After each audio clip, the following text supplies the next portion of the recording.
Hello बच्चों, आइए इस प्रश्न को देखते हैं। निम्न कथनों में से कौन सा कथन गलत है? विकल्प A JBS Haldane germ plasm की निरंतरता का सिद्धांत, विकल्प B Louis Pasteur germ theory of disease and immunology, विकल्प C de Vries mutation theory या विकल्प D Lemaitre big bang theory. इस प्रश्न की जो मुख्य अवधारणा है, मुख्य अवधारणा वह है उद्विकास से संबंधित उद्विकास के संबंधित विभिन्न सिद्धांत। यहाँ पर हम देखेंगे कि उद्विकास के जो कुछ मुख्य सिद्धांत हैं, कुछ मुख्य सिद्धांत जो हैं वे किन वैज्ञानिकों के द्वारा दिए गए थे। तो यदि सबसे पहले हम जर्म प्लाज्म की निरंतरता के सिद्धांत की बात करें, जर्म प्लाज्म की निरंतरता, जर्म प्लाज्म की निरंतरता यानी इसमें कहा गया था कि जो एक पीढ़ी से दूसरी पीढ़ी में केवल और केवल जर्म प्लाज्म स्थानांतरित होता है तो इसे वीजमान के द्वारा दिया गया था, इसे वीजमान द्वारा दिया गया था।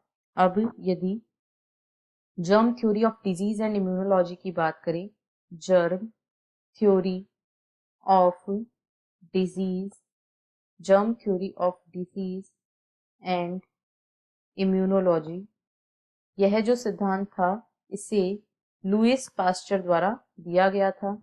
इसे लुईस पास्चर द्वारा दिया गया था। इन्होंने बताया कि जो विभिन्न रोग होते हैं उनके लिए कई प्रकार के रोगजनक सूक्ष्म जीव उत्तरदायी होते हैं।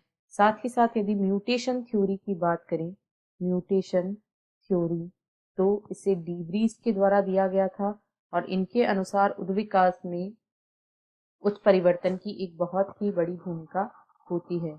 और बिग बैंग थ्योरी जो कि उद्विकास के लिए सबसे पहले प्रस्तावित थ्योरी में से एक है, इसे लिमेटर द्वारा दिया गया और इन्होंने पृथ्वी पर उद्विकास का कारण एक बहुत बड़े विस्फोट को बताया था।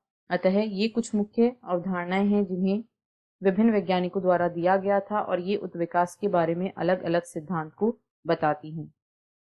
अब यदि हम दिए गए विकल्पों को देखें तो विकल्प ए में कहा गया है जेबीएस हेल्डाने या इन्होंने जर्म प्लाज्म की निरंतरता का सिद्धांत नहीं दिया था, यह सिद्धांत वीजमान के द्वारा दिया गया था।